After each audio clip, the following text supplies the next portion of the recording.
Good afternoon, everybody. So, as you know, Briana Miller, proud alum of Dunbar Vocational Career Academy.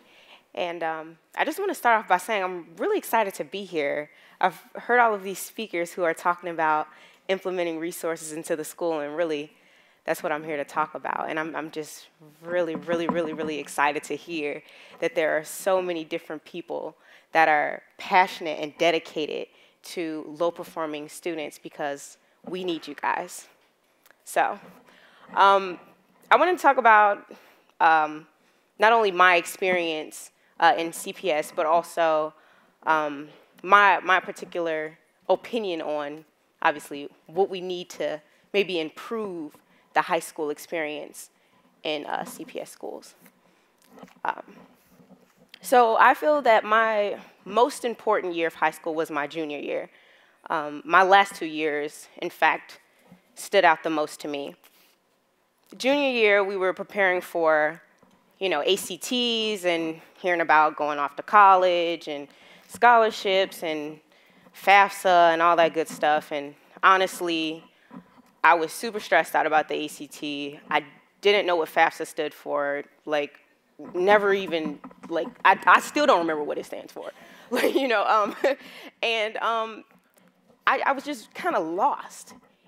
Going to a low-performing school and trying to navigate the process of getting ready for your future is tough.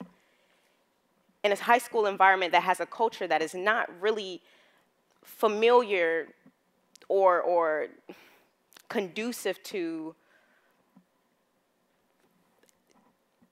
success, for success. And for a multitude of reasons. You have students who come in from very harsh backgrounds, very adverse realities. And when you don't have the funds, you don't have the means, they're not offered in your high schools, what can you do? It's tough. It's a tough situation. And so junior year was tough. I didn't know where I was going to go to college. I didn't know how to prepare for the next step. I knew that I wanted senior year to be smooth and so that I can just apply for colleges and be on my merry way, but it was a struggle. And then I get into senior year, and it seemed like everything just changed completely because I had the opportunity at the beginning of the year to apply for an internship program. And naturally, I just thought it was a way to make some money, so I was down for it, And so were a lot of other students. And then I realized, and all of the other students did as well, that this particular program would help to introduce us to the real world in a way that we would have otherwise not have been able to experience. And it also was a support system for us as well. And the program I'm talking about is called Urban Alliance. Urban Alliance partnered 70+ students in low-performing schools around Chicago, with program coordinators who are dedicated to getting students exposed to the real world. We were placed in Fortune 500 companies, and prior to getting there, we had to go through a pre-work that gave us the professional skills we needed in order to be successful. And it really did. I mean, it paid off. I don't think I would be here today in front of you guys if it wouldn't have.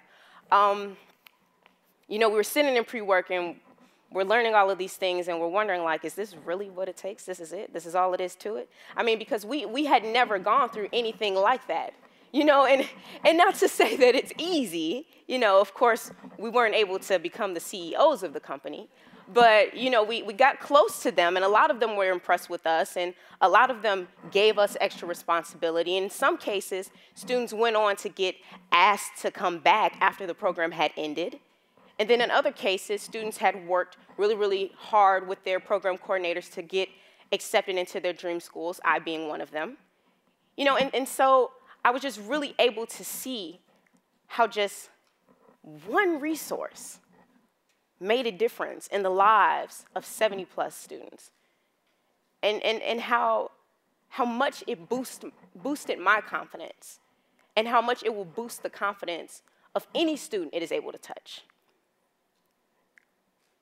it is a really, really difficult, process balancing school life, especially low-performing school life, and the realities of living in inner city Chicago,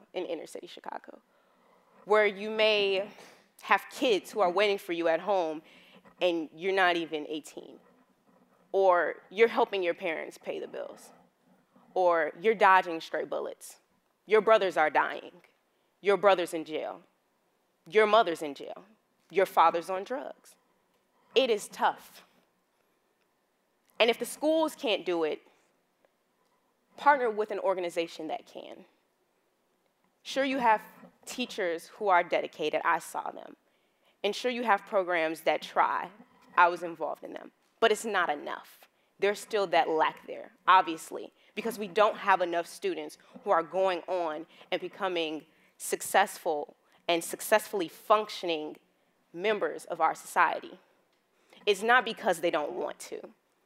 It's because they don't have what they need in order to become those people that they would like to become.